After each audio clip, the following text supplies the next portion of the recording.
Continuing with Chapter 3, The Surviving Parent, the Abusive Parent. Richard Rhodes, who was the victim of a brutal and sadistic stepmother for years, continued to believe that his father was not in any way responsible for the abuse that occurred. To be honest with himself and to acknowledge that his father had abandoned him to the care of a heartless stepmother would have been to admit that he really had no one.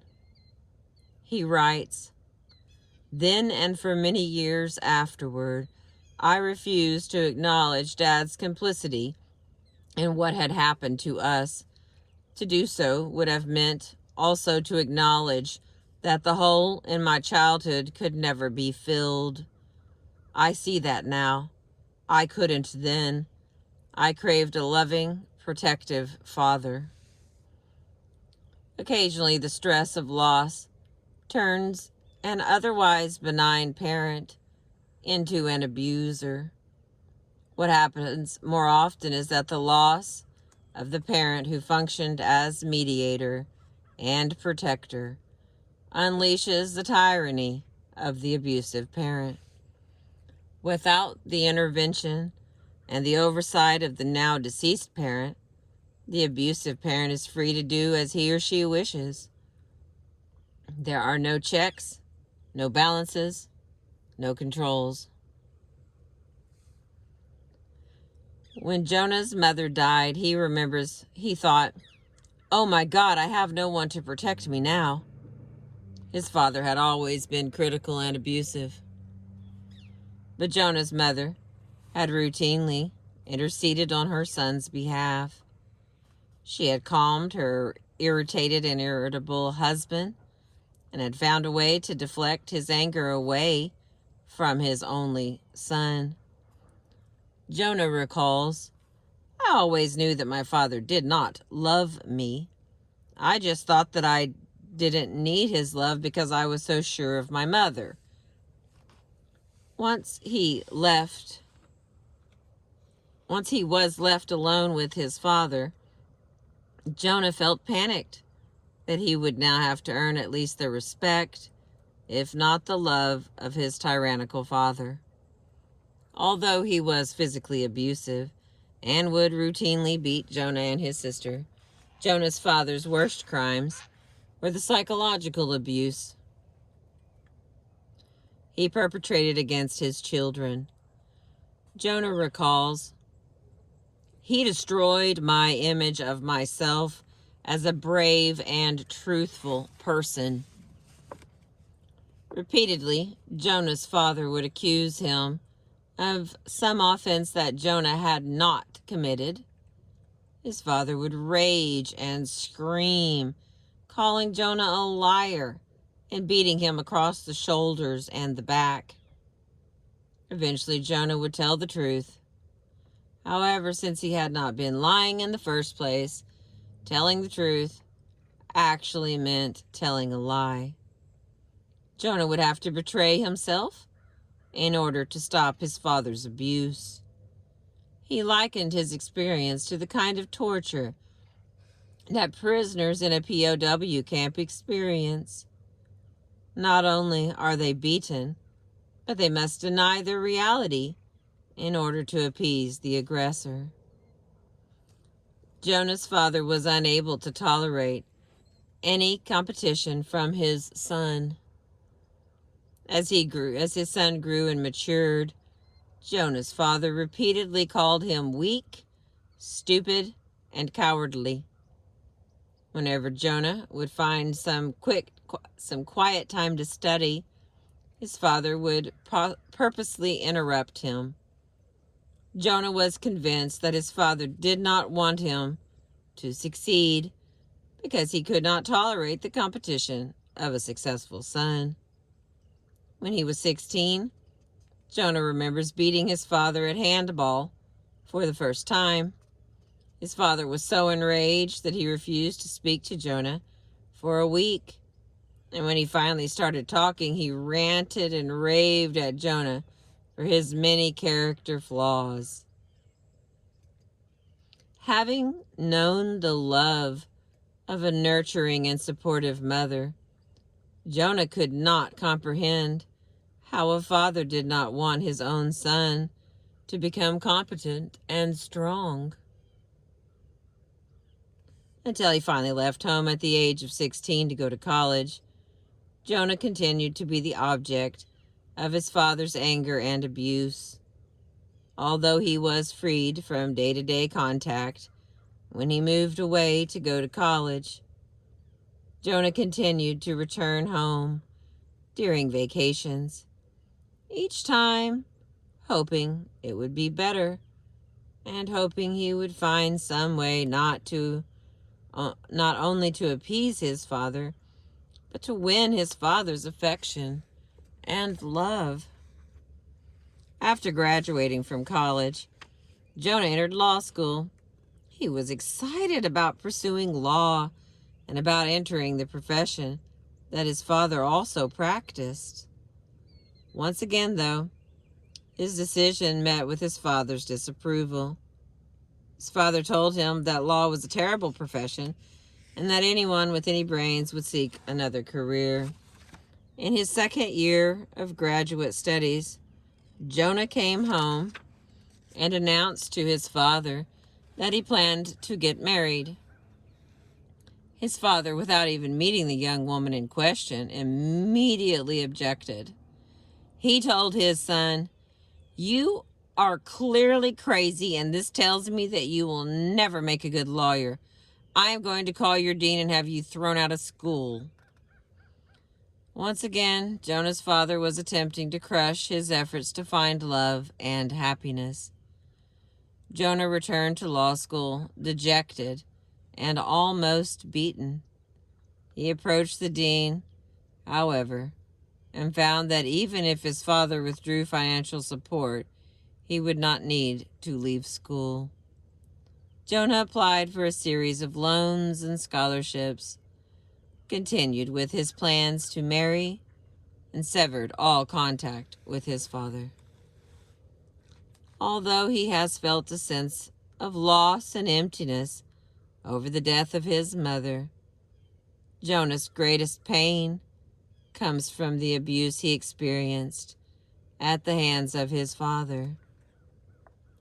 As a man who has now successfully raised 3 children, Jonah cannot comprehend how a father could be so intent on destroying his own child.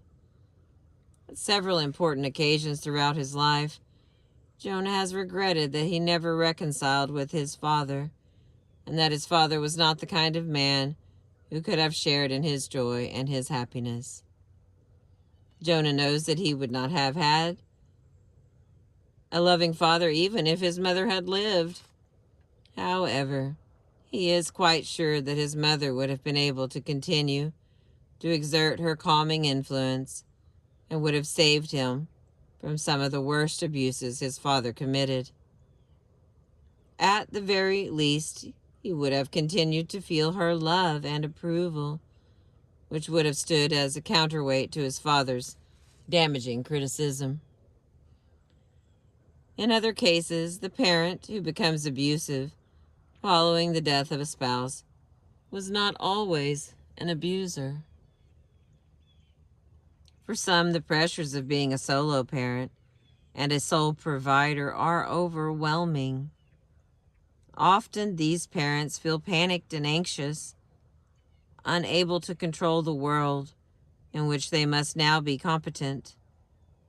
Regrettably, anxiety and panic lead some to lose control and to vent their frustrations on dependent children.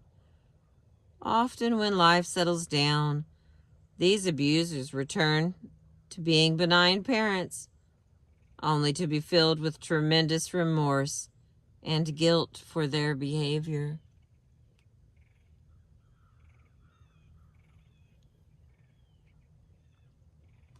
Many years after her daughter had left home, one mother who had become abusive following the death of her husband recoiled in horror while watching a daytime talk show about mothers who had abused their daughters. She looked at her daughter pleadingly and said, "Tell me I wasn't that bad." Although it is always damaging for a child when a surviving parent becomes abusive, it is doubly confusing when a parent who has been loving or even passive ceases to be so and becomes a tyrant.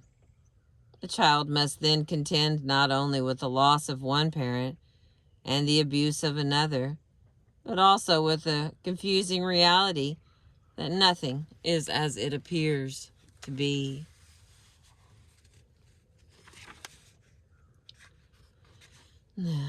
Sam's story, page 67. Before his father's death, Sam and his younger brother had lived in what appeared to be a very traditional and typical American home. 2 children, a father who went out to work, and a mother who stayed home and tended the children and the house. When Sam's father died suddenly, the world changed for everyone in the family. All of a sudden, Sam's mother was confronted with the need to support her family. She was determined to get a job and, says Sam, to gain control of her life. Unfortunately, she had few skills for earning a living and became a waitress, working the evening shift. Her job was difficult. She earned little money and always felt tired. Soon she needed to move her mother and aunt into her home in order to provide some help with child care, rent, and the support of the family.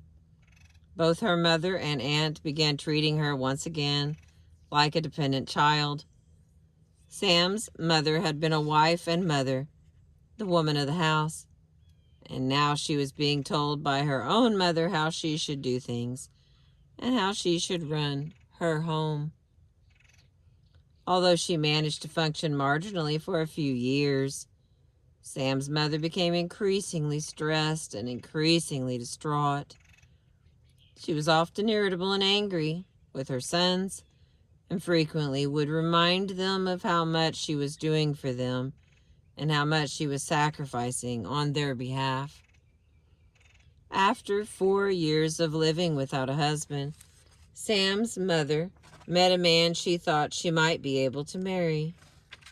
Unfortunately, before marriage plans could be finalized, Sam's mother became pregnant.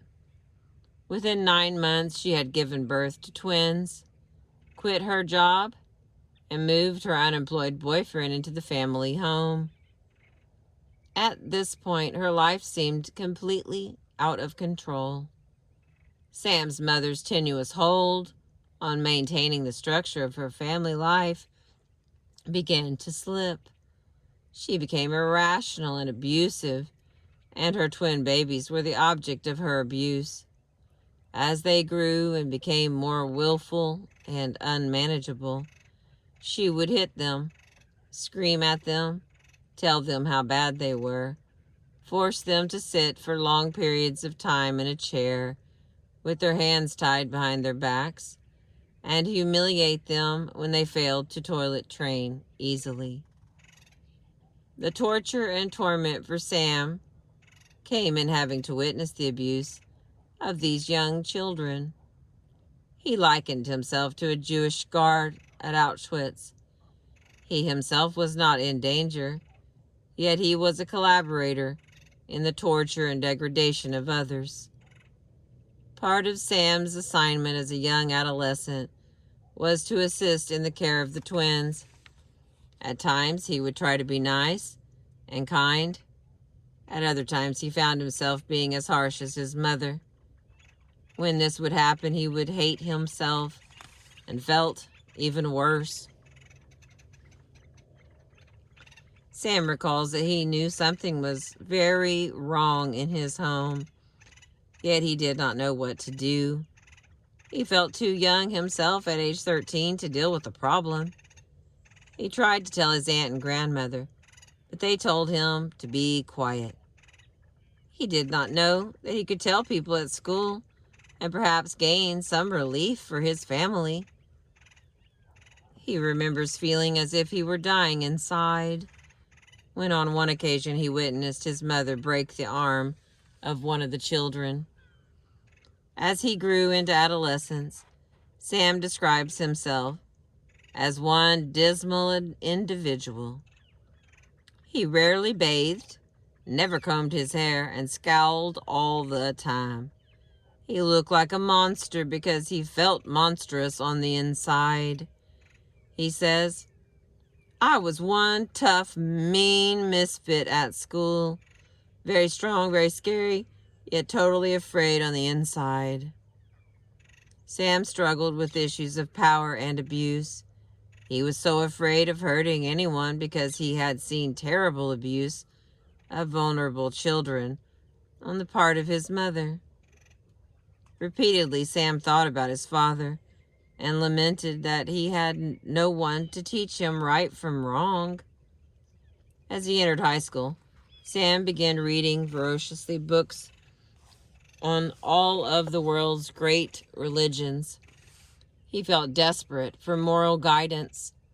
His experience of growing up with a mother who was out of control made him feel a desperate need for order in the world. After months of reading, Sam came away with one maxim by which he would judge his own and others' behavior. Good begets good. Evil begets evil. If he acted as a good person, good things would come to him. Throughout his life, Sam has tried to live with that morality as a guiding principle. In the absence of a living father, Sam sought a heavenly Father who might instruct him in how to live a moral and good life. As the twins grew and his mother gained some sense of control over her life, her abusive behavior subsided. But that time, Sam was already at the point of leaving home to go off to college. The damage for him had been done. However, he felt as if he had indeed been a guard at the death camp, a man who watched the torture and torment of others, and it took him many years to forgive himself for his inability to stop his mother's abuse. Over the years, his mother has been able to repair her relationship with the twins, who stayed under her care for many more years. It has been harder for her to repair her relationship with Sam and the damage that her abuse did to him. Thank you for listening. The next section is the parent who looks to a child for friendship and love. I appreciate you. This is the book, The Loss That Is Forever by Maxine Harris, PhD.